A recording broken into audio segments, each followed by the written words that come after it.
Your child melts down at birthday parties while other kids are having fun. Tags on clothing send them into a spiral. The sound of a vacuum cleaner might as well be a fire alarm. And every single day, you're exhausted from walking on eggshells, trying to prevent the next sensory explosion. You've been told it's just a phase. You've been told they'll grow out of it. Some days you wonder if you're doing something wrong, if you're being too accommodating, or if other parents think you're making excuses for bad behavior. But here's what nobody is telling you. Your child's nervous system is experiencing the world completely differently than other kids. It's not behavioral. It's not a parenting problem. And it's definitely not something they're doing on purpose. Today we're going to explain exactly what's happening inside your child's body when they experience sensory overload, why traditional approaches often plateau, and most importantly, how to finally help your child's nervous system find balance. In the next few minutes, you'll discover why sensory processing challenges are actually nervous system challenges, how something called the perfect storm sets kids up for sensory struggles, and why addressing the neurological foundation changes everything, just like it did for a little girl named Aria. So let me first tell you about Aria. According to her parents, she was often an extremely unhappy little girl. She refused to be in unfamiliar places with unfamiliar people. When her family tried to go out, which they'd attempt occasionally, it would end in Aria completely melting down from sensory overload. Every outing was a gamble. Every new environment was a threat. This isn't rare. Today, 1 in every 6 children experiences sensory processing issues. That's millions of families dealing with daily sensory struggles, being told to wait and see while their children suffer. But Aria's story didn't end there. After starting neurologically focused chiropractic care, her parents witnessed something incredible.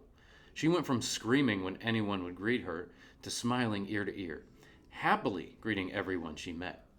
Her sleep improved. Her speech blossomed. The child who was trapped in sensory overwhelm finally found freedom. Because sensory processing disorder is a nervous system problem, not a behavior problem.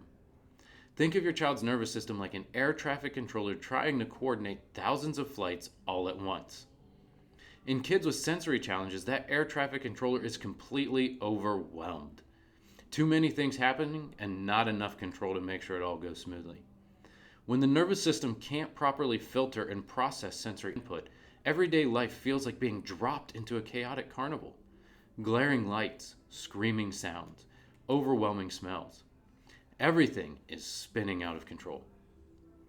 This problem affects all 7 senses.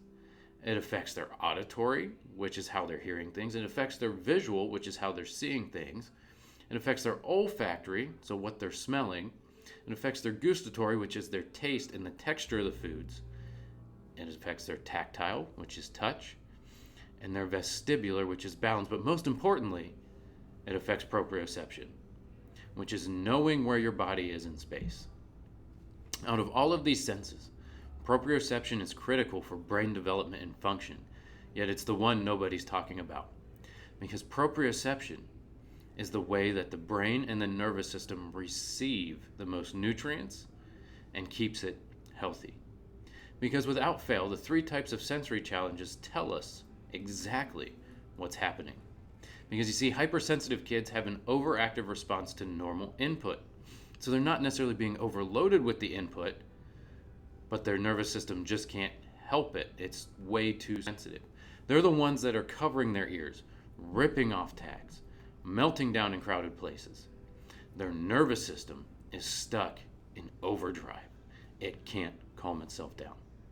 The hyposensitive kids are the opposite, right? They're the ones that need a lot of input to get a response. They need intense input just to feel regulated, right? They're the ones running into walls, running into things, wanting those deep pressures to really help them calm. They're constantly touching, crashing into things, seeking that sensory input that their nervous system craves. Most kids have both, which seems confusing until you understand that their nervous system is dysregulated, swinging between extremes trying to find balance. When you see these patterns, you're not seeing difficult behavior. You're seeing a nervous system that's stuck and can't self-regulate. This is all created by what we call the perfect storm. because sensory issues don't just appear randomly. They develop through what we call the perfect storm, which is a series of stressors that accumulate from pregnancy through early childhood. And it starts as early as the prenatal period with stress happening during conception. Then you throw in birth trauma or interventions like C-sections and forceps, followed by early challenges such as colic, constipation, and frequent antibiotics. Each stressor adds another layer of tension to the nervous system until it gets stuck in sympathetic overdrive, like a smoke alarm that won't stop going off.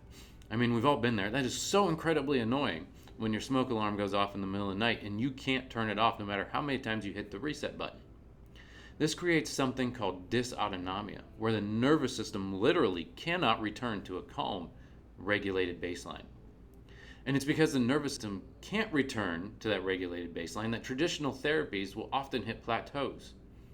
Occupational therapy and sensory integration therapy are incredibly valuable, but when the nervous system foundation is stuck in stress mode, it's like trying to remodel a house built on a cracked foundation.